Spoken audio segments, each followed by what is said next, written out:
that actually deal, yeah, wonderfully. Yourself, anyone else? Yes? Cool. All right. And who here has got a mental health or psychology background at all? So have you ever worked in mental health in the past, a social worker or anything like that? Cool, I'll be picking your brain. Thank you. Cool, awesome. Okay, so a little bit about me. I run a website, I do training for paranormal investigators. My thoughts, just so you're aware, when it comes to the afterlife, I think it's important to be open-minded about it. I think it's definitely a possibility. I also feel the same with UFO and alien encounters as well. I think for myself, it's, as a society, I think it's very ignorant to think that we're the only people here. And there is something going on, definitely something going on. And I think, yeah, we're pretty silly to completely disregard it. So that's where I stand on, just so you know where I sit on that fence. Ow. So, 2 golden rules. So if anything out of today's presentation, if you can take this information with you, if you are people who do look at taking on private cases, as we call them in the haunting case world, these are the 2 golden rules that is best for you to remember out of this whole presentation. We do not try to diagnose a person's mental health condition, even if you are qualified. You're there to help the person with their experience, understand it.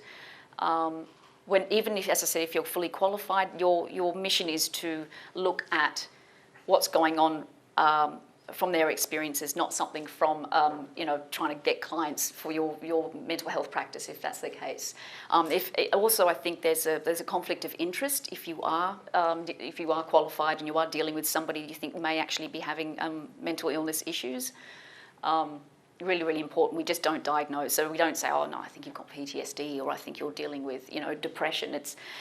You're walking into a wall of fire with a gas can. So don't ever do that. And looking out for a PAE, which is a possible alternative explanation.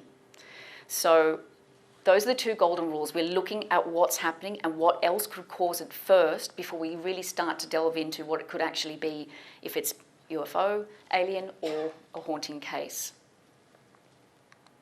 Cool. So firstly, we'll do the fun part. So what is paranormal experiences? So this could also be cases that you've heard of as well, where people have had encounters as well, alien encounters. So what are the types of things that experiences people explain when they feel they've had an encounter or in a haunting case? So, what about sightings? Someone thinks they've seen something, yeah? Audible as well, possibly, yeah, audible too. Sometimes they've actually heard a voice too. Smells, exactly, that's it. I know that sometimes incisions can be left behind as well. Physical, yeah, cool, all right. We'll go through a couple of them. Feelings of being watched, objects moving, that's something that's very common. Hearing voices, whispers or growls, smelling odd smells, as we mentioned before. Feeling cold breezes, seeing something on the corner of your eye as well, the corner of the eye sort of theory where you do that and you can actually see your fingers but not the detail, and seeing shadows as well. So these are the types of things that often people can report. And on this side, we've got hearing, knocks and bangs. That's a big one with haunting cases. You'll sometimes see, if you've ever watched those shows, they'll go like, knock 3 times and reply back sort of thing. So a lot of times that can be a reported phenomenon. Bad dreams and nightmares, seeing balls of light as well. I mean, orbs are very hotly contested in the paranormal field. Like that's, wow, that's a whole other talk on that as well. Feelings of being touched too. Sometimes people say they can feel a cold hand or brush past as well. Mysterious illnesses appearing as well. So someone might actually suddenly feel very, very tired or very, very angry too. I mean, that's probably from more of an emotional perspective. So then again, excessive change of mood, haha. Scratches and marks on the body too, which I'd mentioned before as well. So that's the sort of the general type of different paranormal experiences that people can actually report in having. Now we're going to start to look at mental illness, different types of symptoms of mental illness.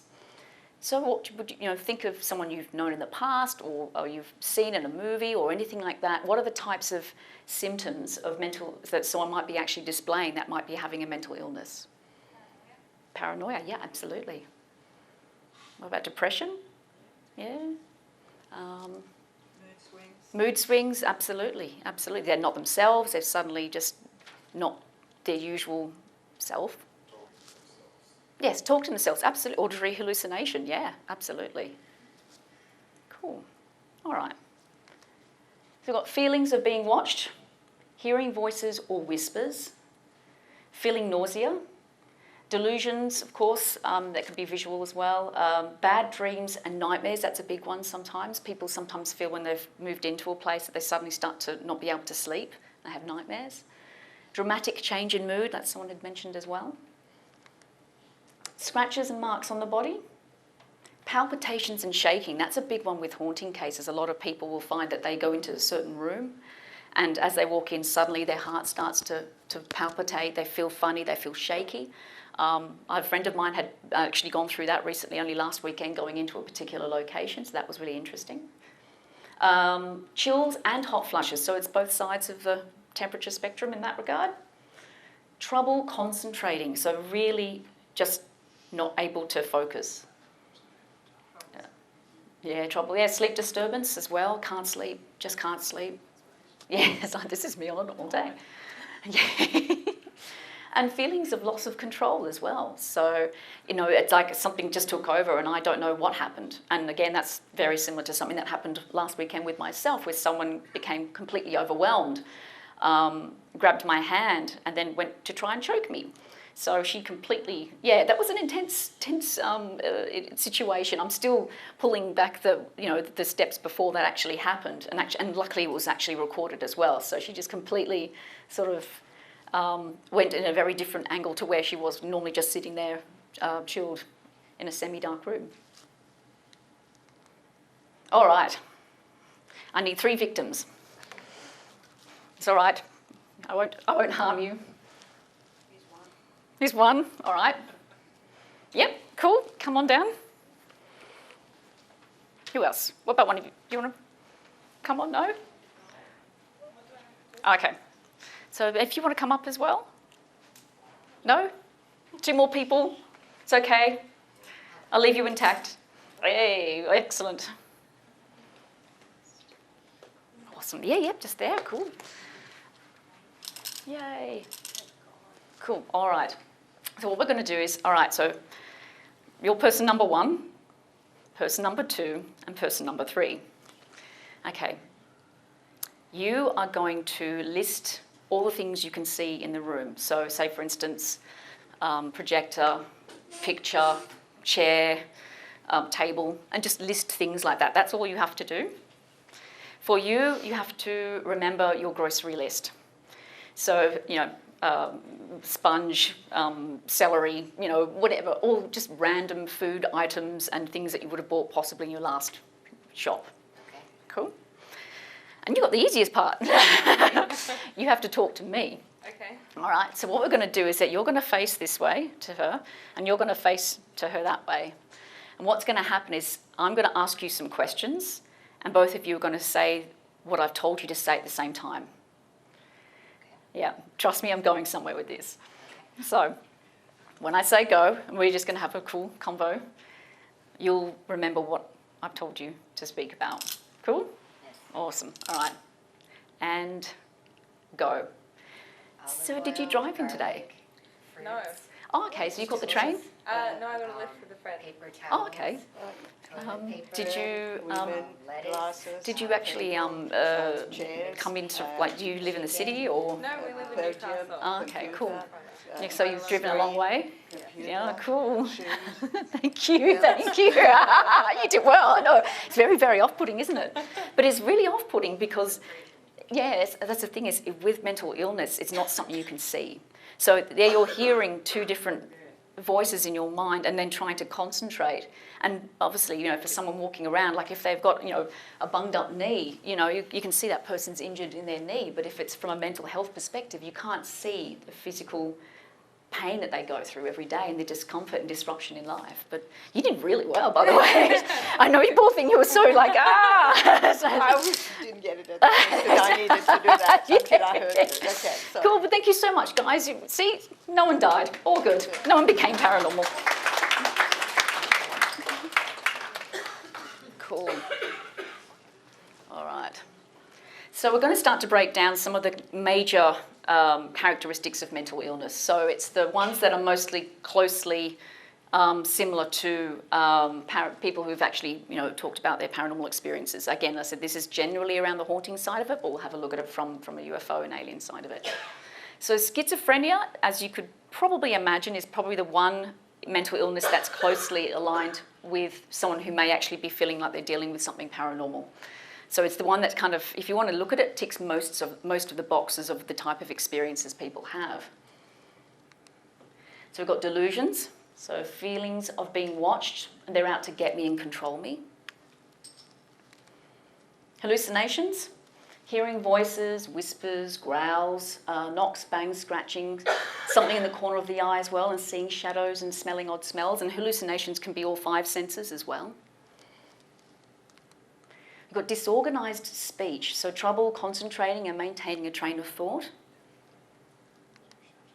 Disorganised behaviour, so that's a big one as well. Excessive change in mood, feelings of being watched, sleep disturbance as well.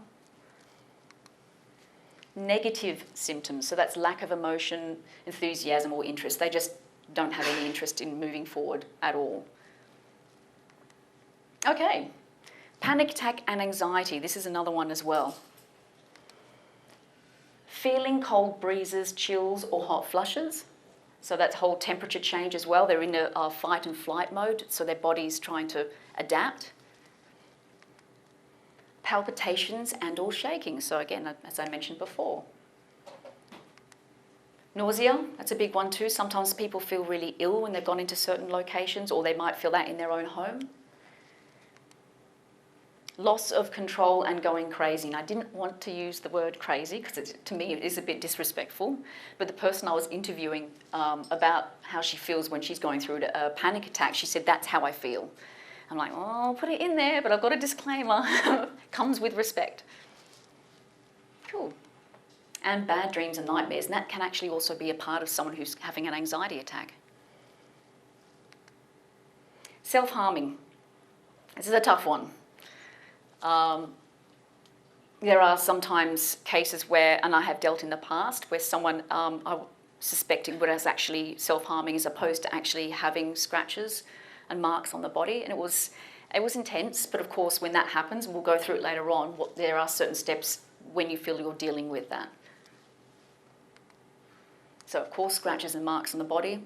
There are some investigators that claim that wherever the marks and scratches are, whether it be on the arms or the legs, places that people can actually get to easier, leans more towards self-harming. But again, that's just a thought. We leave it to the professionals, but I'll talk about that later. Bipolar, manic depressive. So sometimes when with haunting cases, they'll go, oh, it's I think it's demonic. Suddenly they're really, really happy and then they're really, really upset. And the demonic word gets used a lot in haunting cases, way more than what it really should be, if at all. So the person may actually be dealing with bipolar.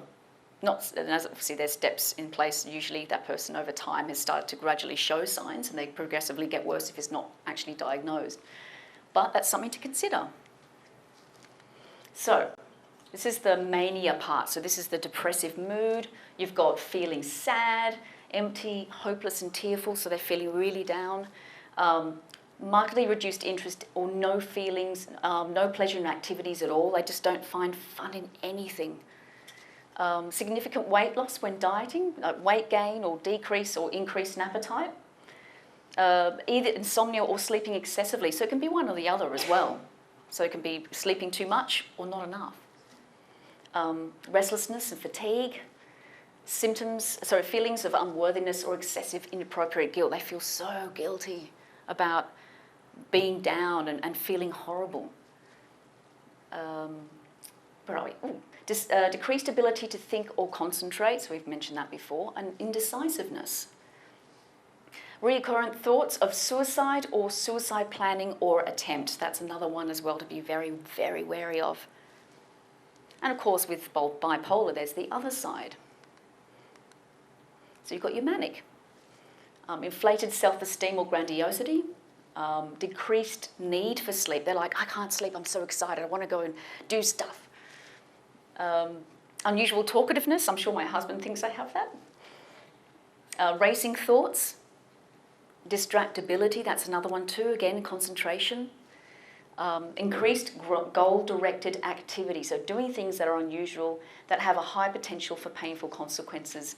You know, for example, unrestrained buying or sprees or foolish business investments. Now, I had a friend of mine who suffers bipolar, and he was living in the inner city here in Sydney and decided, you know what, today I'm going to sell my place and I'm going to move by the sea. I'm like, you sure that's all right? You know, I mean, I'd love to do that too, but, you know, have you thought about it? No, that's it, I want to do it.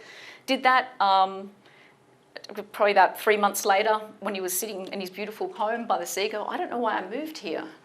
So it was this, you know, constant, and sometimes the dips and flows aren't over a couple of days, they can be over weeks as well. So there's something that can be a slow wave, whether someone's manic or mania. Highly sensitive people. No, this is not your manager at work. Highly sensitive people is actually something that is a physical thing. So they physically are sensitive to their environment around them. And it's actually a thing. So feelings of being touched and sensitive to loud sounds or too much noise and light as well. So that, you know, they'll see something, for them it's a lot brighter. If they feel something, it's a lot more pressure than usual. So, and this is something that people do actually have, but usually they will have had it long before, you know, it's something that's detected very early in life for something like that. But it does exist. All right, now we're going to look at a video. Now, this is a paranormal program called Paranormal State. The guy in it has been in a bit of hot water himself from a controversial fraud point of view, but that aside, this is actually a case where him and his team are interviewing 2 people about their experiences, and as the video goes along, you'll actually notice that there is some information at the bottom, and that's just to have a bit of an idea of what might actually be really being said as opposed to what's actually being said. Trust me.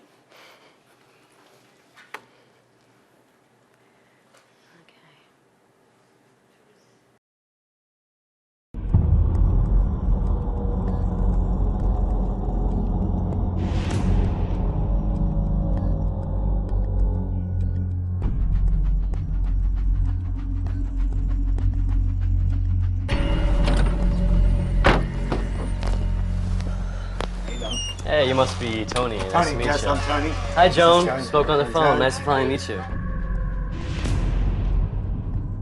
Down in the basement here, there's been a lot of whispering. You'll hear more than one person whispering. There's been the dark figures moving around. So you see them? Mm-hmm, absolutely, Okay. yes.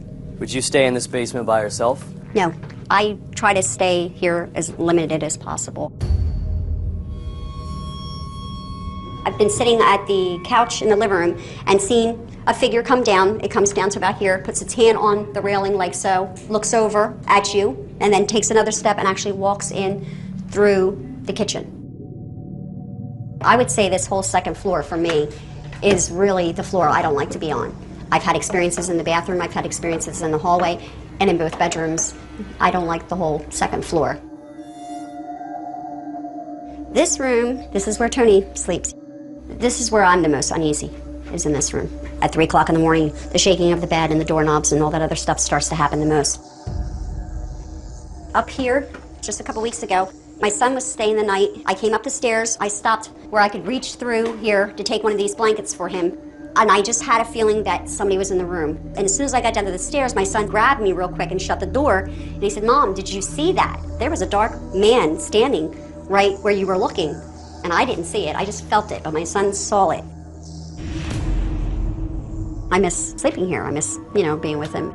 It's been about 3 years since I've actually slept here all night, Sometimes like 2:38 exactly, I would wake up out of a dead sleep here and I'd get up and go to my parents' house. 2:38 in the morning? Yeah, that's exactly You'd when always wake up then? Because I didn't want to be here at 3 o'clock, because 3 o'clock to me is when I feel the house kind of takes a different personality.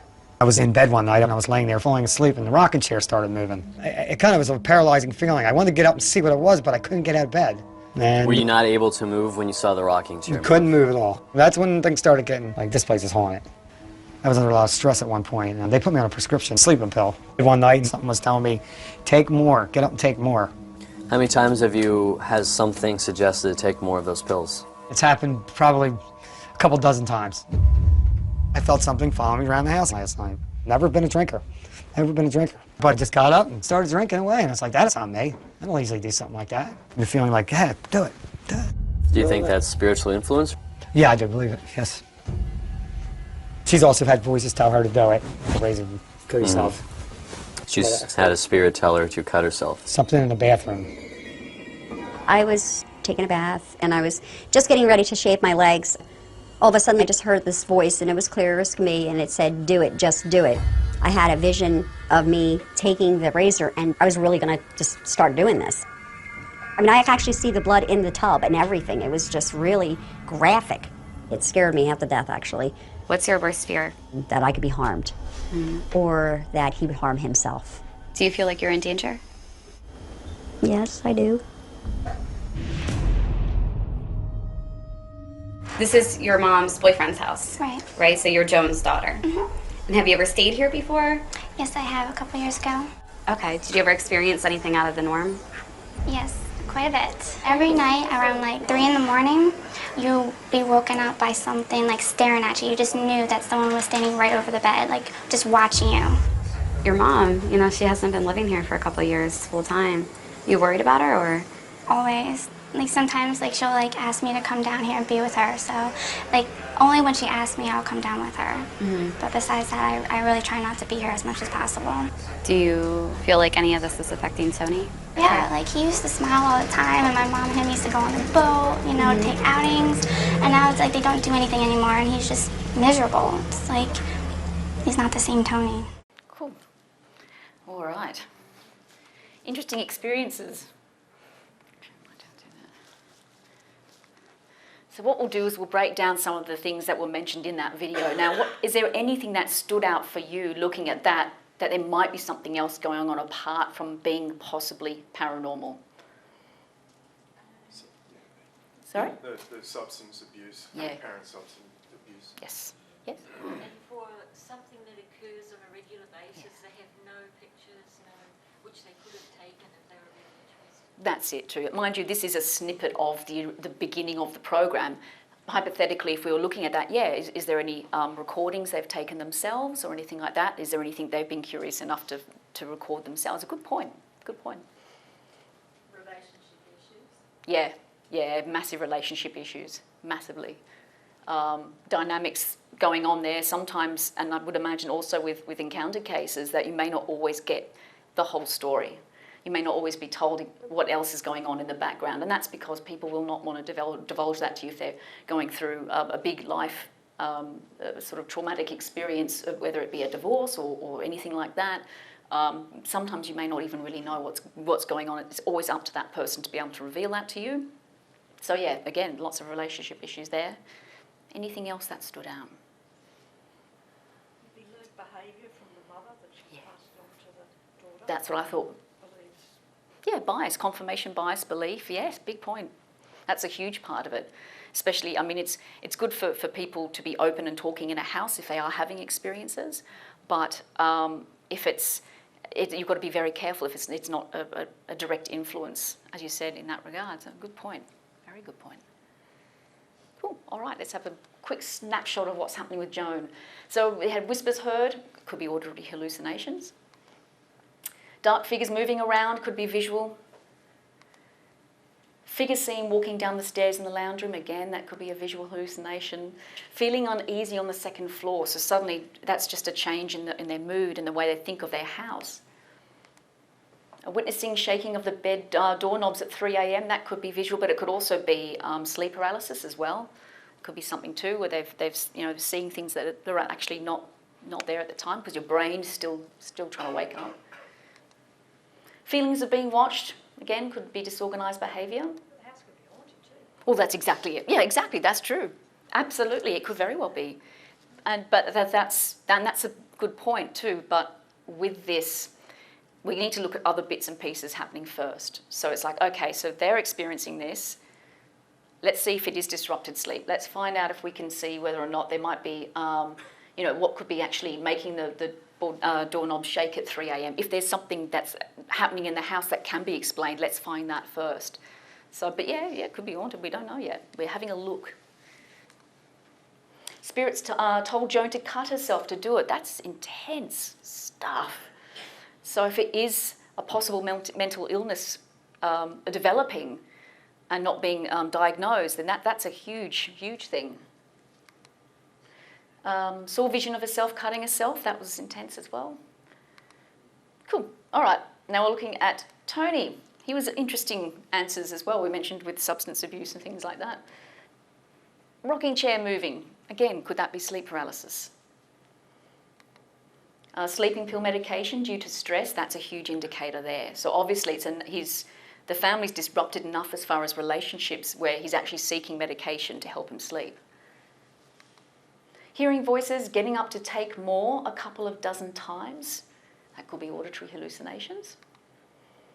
Uncharacteristic drinking, distractibility, excessive change in mood. You start to see bit by bit there could be other things going on here.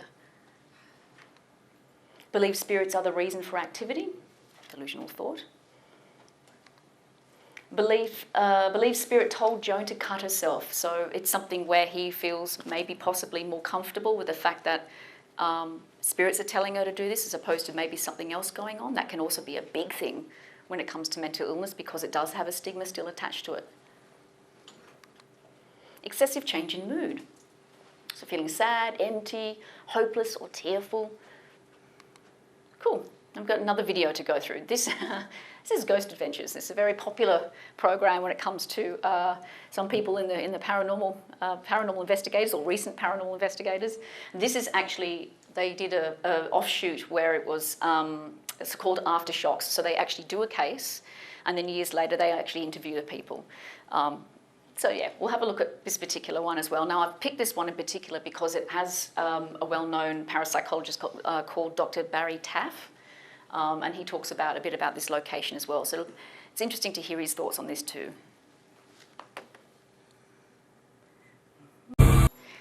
Yeah. So thoughts. Yes.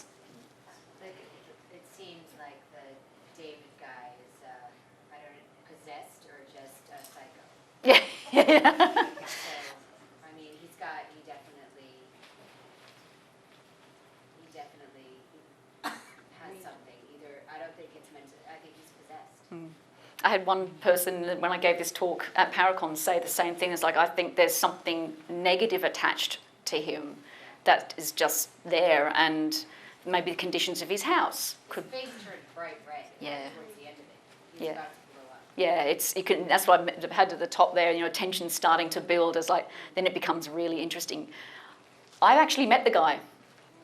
Yeah, it's what you see is what you see. So I was at Las Vegas Paracon a couple of years ago, and this guy comes running in going, "Oh, you've got to go see my house. You've got to go see my house. Change your flights. You've got to go see my house." And I thought, whoa, I'm in Vegas for 5 days. I can't just suddenly just change my flights, as much as that would be awesome.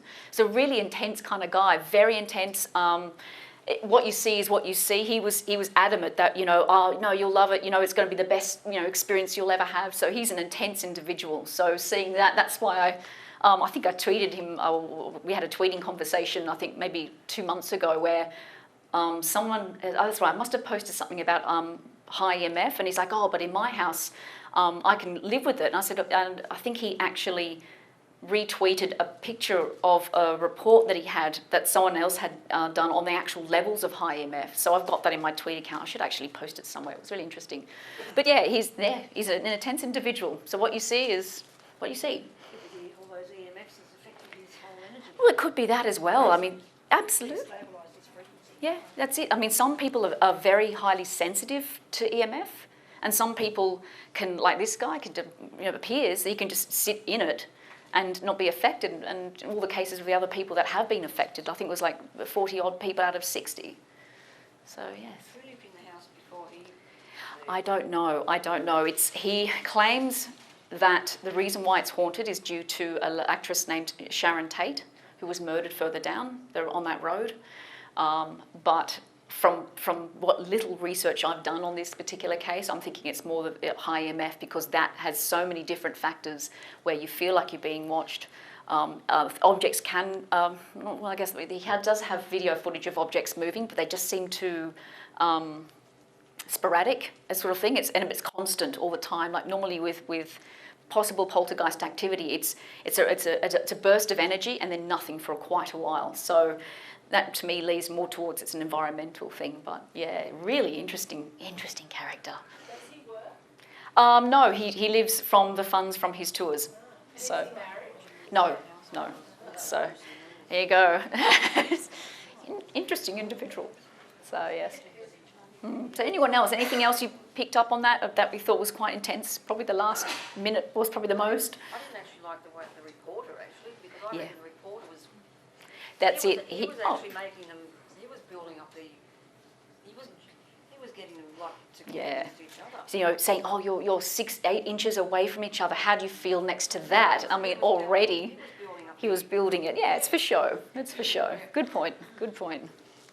All right, so we'll have a quick look at this. So singing Happy Birthday, Mr. President, he suddenly went into this sort of possible manic behaviour. Yeah, too much vodka, yeah, that's it. Is there such a thing? Dr. Taft says David has an anger management problem, volatile, and he explodes. Interestingly enough, they actually provided, they actually showed the footage of him being quite intense.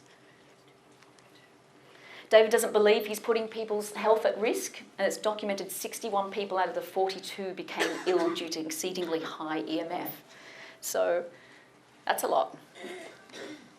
Dr. Taft says he believes David had experiences and seen things, but that doesn't imply communication. That's really a really interesting point when if you're looking at something possibly paranormal or actually something that's being caused by the environment. If there's going to be an intelligent energy, it's going to communicate, but this just seems sporadic and constant all the time in and around his house. Reports of objects moving by themselves, voices being heard by the human ear. So often there's a term called EVP, which is used in the paranormal. Which means electronic voice phenomena. It's a possible voice that may have been captured on audible equipment, but was not heard at the time. But with this case, there's actually voices being heard in the actual location. So that's really interesting. David wants people to experience a proper ghost hunt. Bias and belief, possibly. David not affected by the phenomena, but Dr. Taft thinks it's centred somewhat around David as being a principal agent. So again, that could also be, maybe ties in with a little bit of the whole poltergeist theory where people's energies or actually it's more about the people going through puberty or adolescence than actually what might be happening from a possible intelligent haunting. And David's outburst at the end, so what, you reckon bipolar possibly, disorganised behaviour? Yes, we're speculating, but it's just keeping it in mind. Cool, so how do you know if someone is experiencing mental health issues and are dealing with something paranormal or are dealing with something paranormal? You look for a PAE. It's the first thing, because if you think you're dealing with possible mental illness, you need to tread very, very, very carefully. So, for instance, case 1, Joan and Gary. Spirits told Joan to cut herself and do it. We find out, does anyone else hear the same voices that may say the same thing? So witness collaboration is a big thing. Are there more than one person actually experiencing or hearing or seeing anything? And then has Joan been to a doctor to be checked out? There could be all sorts of physical stuff going on in someone's brain that might be impeding on something where it may not even actually just be a mental health issue. It could be a physiological one. Or an example for case 2 with David. Reports of objects moving by themselves. So, you'd find out witness collaboration again. Has anyone else seen it? Is there a pattern to the movement? So is it happening more in the daytime, the nighttime? Like, is it being affected by other environmental situations around it. And also, has Gary been to a doctor to be checked as well? Has he actually been through a thorough check as well? And often your GP will be able to pick up signs whether or not someone is displaying signs of mental illness, and leaving it to the professionals is the only way to do it. So what do you do when you suspect paranormal experiences are in fact symptoms of mental illness? So you've got a case and you've gone through and you've looked at evidence, and in the case for like a haunting case, we would, there'd be preferably maybe at least 6 to 12 months of investigating repeatedly, not just one sort of overnight stuff. So you do have a story that you've gathered with information. And in that time, if you feel that that person might actually be dealing with a mental illness instead of something paranormal, you've got to be honest about the lack of evidence found. Be honest about it. Say to people, look, we've recorded, we've been investigating your location quite a lot. We haven't found anything that we believe could be paranormal. But being honest, as though it can be tough, is necessary. Provide information pamphlets and helpline about mental health illness. Yes, you do have to go there, and it is uncomfortable at first, but it's all how you present the information. So I've done this, I've had about 12 cases where I feel that there might have been, well, it was actually more likely mental illness. So out of those 12 times, I've only had one bad reaction from providing information to somebody who was dealing with it. And it's more the fact of, look, we've looked at all avenues that we can to make sure we've crossed everything off the list. Here's some information about what else that could be going on. Best if you want to double check, go and be checked out by the doctor. This is a duty of care. We want to make sure that, no, you're okay as well. Because obviously if they've approached you, they're not having the best time of their lives. And they're fearing in their own home, and that's the last thing you want, and that's the worst place to be. If the client hasn't already, suggest that, again, that they see their local GP. Let the experts do it. Let them make the diagnosis. Let them, and even if there isn't, at least they've had that avenue looked at. Really, really important. Cool. So I highly recommend, if you want to explore this further, to attend a mental health first aid course. It's a 2-day course, and you take a manual as home. It's highly, highly recommended. It's like with first aid. If someone is dealing with a mental health crisis, you know how to get them through it until actual help arrives. And I also think it's valuable as well when you're dealing with people who possibly are having paranormal experiences, because, again, we don't diagnose.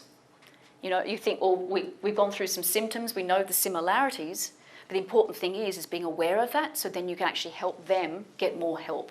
And that's what this course is all about. It's really, really great. They've got them all around the world as well, so that's the website there. And if you have any other questions about that, you can come and see me as well in the break too. So thank you very much for sitting through that. Cheers. Now, if you have any questions at all, I'm happy to take questions. Yes?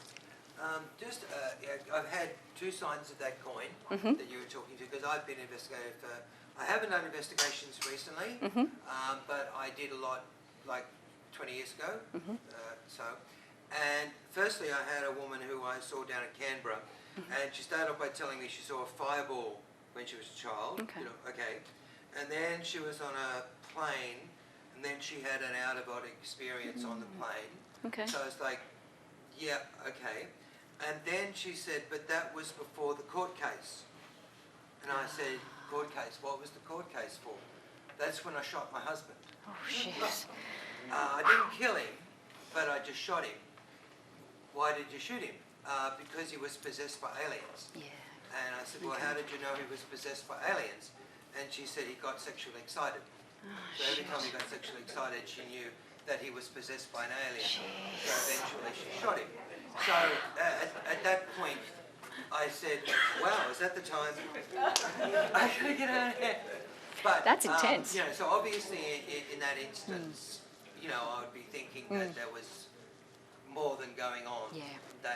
Now, again, talking about these sort of stuff, 99.9% of people that I've spoken to over the phone, they have this one-off experience quite often. And it's not an ongoing thing. So as an investigator, I obviously look for delusional behaviour, mostly. So what I find is in a delusional situation, you might find someone's lost their job, Yep. they've lost their wife, they have no friends, their life's absolute crap, and they're looking for a reason to explain this, rather than coming to the conclusion that I'm a loser, and that's why all this is happening. So therefore, you know, the idea of, well, it's these pesky aliens that come and take me every night. Right. So, you know, I'm obviously not saying that's the case in every case, but I'm saying that it does allow some people a mechanism to get away from their own realisation that they've really lost the plot, and they have an external thing to blame it on. Now, what I also find is, again, the difference between 99% of cases where you've just got this, well, I don't even know about UFOs and we saw this weird thing. And it's just a one-off thing, and it's not destroyed their lives or anything, it's just this one-off thing.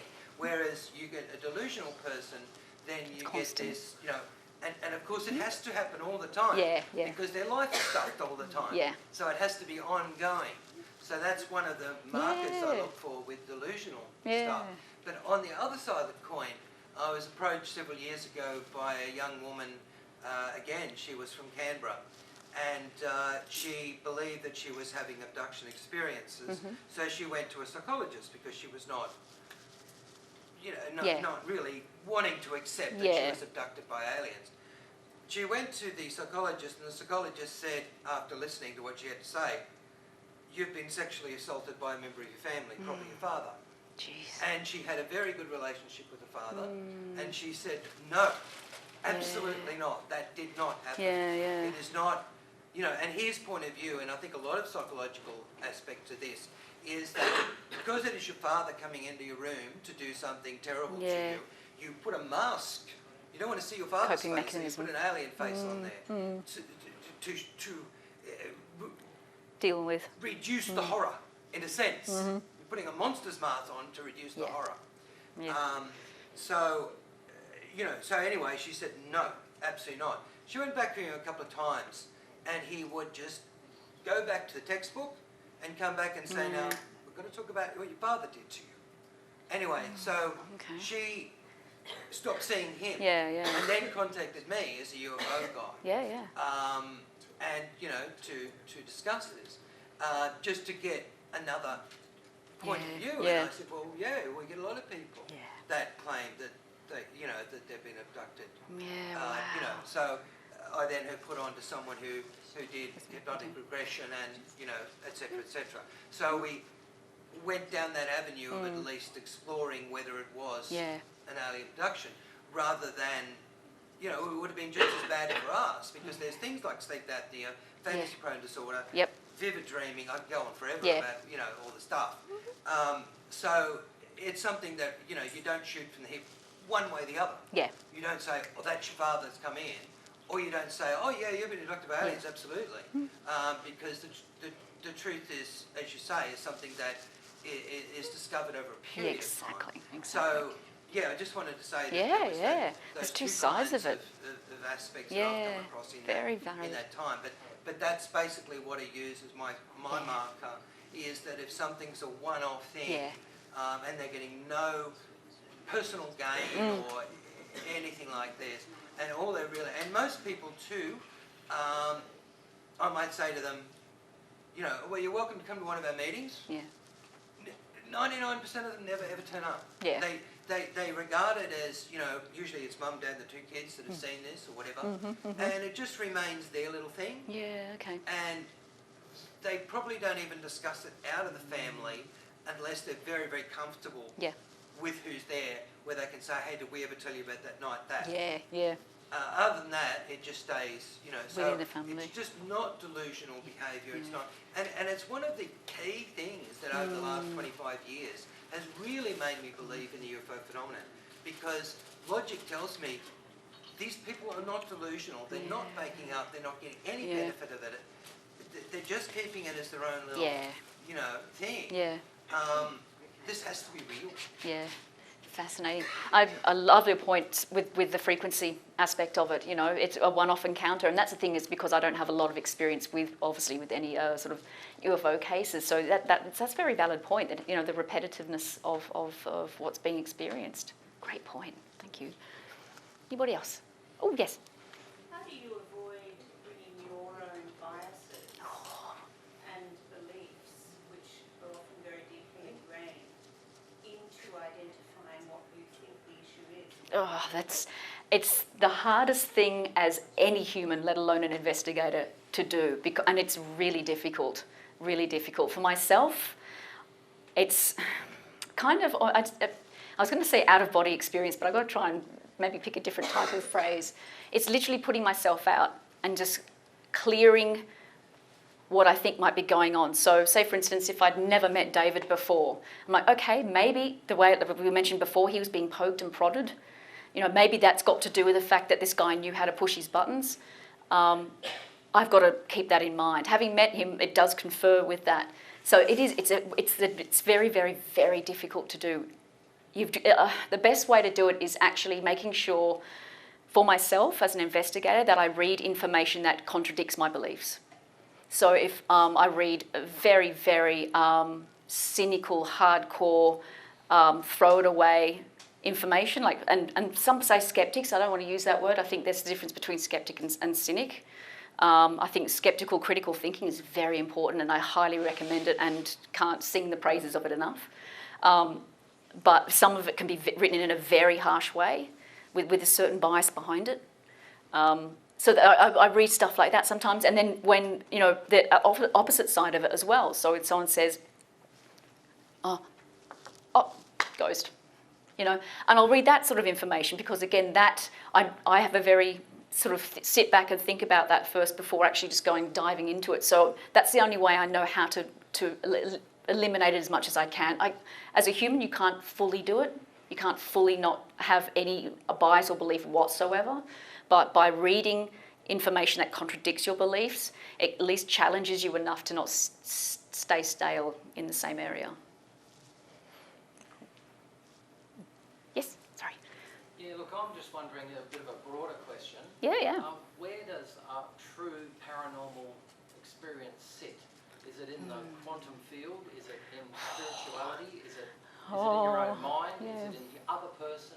Where is that energy balled up? Where does it sit?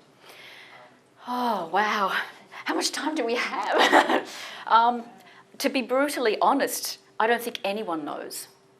I think it can be all of those things or none of them. And that's the great thing with the unknown. It could be quantum physics. It could be multiverse. It could be something else. Or it could be energy spiritually from a person going through puberty with you know, poltergeist activity. It could be anything. I think there are so many varying degrees of experiences that people have. There could be 50 different reasons why someone might have seen a ghost that hasn't been explored yet or known yet. So I think that's, yeah, it could be all of it or none of it. Yeah, there was one just thing that this other gentleman said about people getting angry. I watched a bit on Scientology the other day, and Tom Cruise was being interviewed. He had that same behaviour. He went from there to there in minutes, and the person, the announcer person, wasn't prodding him. He just had that sort of instantly. Behaviour. So is that paranormal too? Oh, well, if he's claiming to have paranormal experiences, then we'd be looking into it. Sorry, you wanted to? Yes. Well, in the video clips that you showed, all the main characters seem to be displaying mental illness, but you know, you couldn't rule out paranormal phenomenon because of that. I was thinking, if you're an investigator and you were to set up recorders to record temperature, video, EMF, whatever, and there was hard evidence on those recordings, would that, in your mind, mean that it was definitely paranormal last night? I would be then looking at the reasons why there'd be temperature fluctuations. So then I go the next step further and the next step. I wouldn't lean to paranormal just yet. I have had interesting experiences I can't explain. I'm very wary about saying it's paranormal personally, but I am open to the fact that there could be something other going on. So from that point of view, I take it to the next step. So I go, okay, so if there's temperature changes or we're hearing voices. What else could be hearing voices? What else could cause that? That's making it. Now we're niching it down to the point where you can actually pinpoint what is going on. And if you can't, well then maybe. But yeah, I'd be niching it. I would want to go in and actually start to see whether or not the floorboards could move. I would look at ways in which I could try and recreate something like that. I would look at all avenues because I wouldn't want to jump straight to paranormal if there's something that could actually explain it, because then that person can actually, most of the time, just feel safe in their own home knowing that something natural is happening instead of something paranormal. It's not something intelligent that you can't see in your fear. It's actually something that can be explained and you can feel safe in your home. That's how I kind of... Yeah, or move house. Yeah, exactly. Oh, God, don't ever suggest they move house. That's a legal case altogether. Yes? Sorry. Not myself, no, but I know of people who have. That's been really interesting when they've... and that's, again, from my own limited experience, it's a trust thing. For someone to actually tell you about their experiences, that's what I loved about the website, is the fact that you've got people that can report their experiences. You know, for people to have an out to do that must be so gratifying, to be able to get that experience out and have that somewhere where other people can learn from it. But yeah, it just took a long time for them to actually divulge that they had this experience, and I have a lot of respect for that. Oh. Sorry, yes? Have you ever actually had a genuine paranormal experience yourself, and if so, what do you do about it? There's one thing that's happened to me that I still can't explain. And I guess they sort of like call it chasing the dragon. It's the one thing, it's like the holy grail, I guess you could put. And again, it's maybe because I haven't found an explanation yet, but it's still sitting in I had no idea what was going on then. And what it was is I was in England at the Ragged School Museum, and we had, where was it? I'll move over here. We had a table that was probably about maybe from here along. It was like a white pool table, you know, those plastic outdoor furniture type tables. And there was one person on this side with their hands and another person on the other side with their hands. And what the table did is move in a way that I've never seen before. They had their hands on the top and they had a light on the bottom part of the actual table. And it lifted. One end lifted up and down and up and down, and it walked from one end of the room to the other. So this part went up and down, but moved forward, and then that part did as well. And they were running after it, looking at each other, going, what's going on? Now, it was in the fairly early days of my investigating, so I didn't have a lot of knowledge on possible ways in which this could be explained. But that to me was probably, at the moment, I would classify that possibly paranormal, but maybe there could be something else. Again, I wish I could rewind time. I wish it was filmed and all that sort of stuff. Of course, it's at one time, no one has a camera. So yeah, that was an intense experience for me. Other people's paranormal experiences, you deal with this? Yes. So have you concluded that a case is genuine, and what do you do for them? I personally haven't myself, but the teams that I actually freelance investigate with, they may feel more inclined to think that something is paranormal, because I consider myself a freelancer, so I'll actually go in and help them with their cases. So for myself, I haven't yet. I haven't deemed something paranormal yet. But I do, and of course, if somebody is having experiences in their home, ways in which they can help them feel more empowered, and that's the biggest part. So say, for instance, they feel more safe in their home if you're able to have them verbalise in their home, this is my house, you're not welcome, I own this place, and it just empower them. Some people use sage, again, jury's still out on that one for me, but some people, just the act of doing it and the belief and knowing that sometimes people do feel differently once they've saged, that can sometimes be enough for people to feel safe, and that's the biggest thing. It's giving people the confidence back in their own home. So that's just little tools like that, that's the biggest thing. So yeah, that's how I would probably handle it. Cool. Sorry, but yes? Doesn't that type of behaviour, what you just said, yeah, teaching them to say that, doesn't that get rid of the energy that was there? Well, see, that's the thing, is where it becomes very, very grey. It's empowerment and belief and bias can be very, very strong. So if you believe that you are letting whatever it is out there that is disrupting your life to get out and leave you alone, that in itself can help change. Like, from some people, they say from an energy perspective, like you said, but definitely I think empowerment in that way can even, I don't want to say it, but I guess it's kind of like just the act of doing that from a conscious level could be enough. It's almost like placebo effect. So regardless, that could also sometimes be something that can help them feel stronger in their home regardless. As I said, for me, when I've worked with other teams, they more than likely at some point will believe something could be paranormal, but that's their case. So you would go in there and say, this is not paranormal, just boost your confidence, feel this way. The problem solves itself and the person's happy, and you go away saying, oh no, that wasn't paranormal.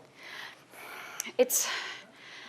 Again, I consult with the team, so I don't actually say that directly to them. I give advice to the teams, and whatever they choose to do with it, that's fine. If it was my case, I would be a lot more, I would research a lot more about the type of experience they're having first before saying, oh look, I don't think this is paranormal, and only having been there for one, overnight investigation. That's why I highly recommend people do it over time, because you get so much more information, you can start to see what can actually be happening. So from that point of view, I would, yeah. So, oh, yes? What if a situation wasn't finished when somebody died, and are they coming back to actually finish it, or to make it better for that person? So say, they can yeah. see, yes. So you're meaning it from, so if an investigator's gone in to help and they've gone away and that's still happening? Yes, an unfinished business sort of thing that was very important. So does it go on forever, unfinished, or does somebody else, does it come back again? It depends. For myself as an investigator, I wouldn't walk away from a case until I know there was a resolution first. So from that point of view, I want to make sure that once I've closed that case, that person can sleep at night. It would never be closed if it wasn't finished, if it kept repeating. It depends why it's repeating. Yes, and why. Yeah, depends why. Sometimes, some people say that they close off a case as investigators, and then suddenly the people may behave a certain way or do certain things, and it just reopens everything again. And it's this constant sort of cycle. So, yeah, very good point. Very good point. Oh, yes. I like the way you laid out the difference between paranormal and mental illness, but just to throw a spatter in there, take it another lower down, what might the linkages be between paranormal and mental health issues? I don't think we've got enough time. It's not as a question, rhetorically. Yeah, there is so many different things. Yeah, and I mean, you could do a whole presentation on substance abuse on top of that.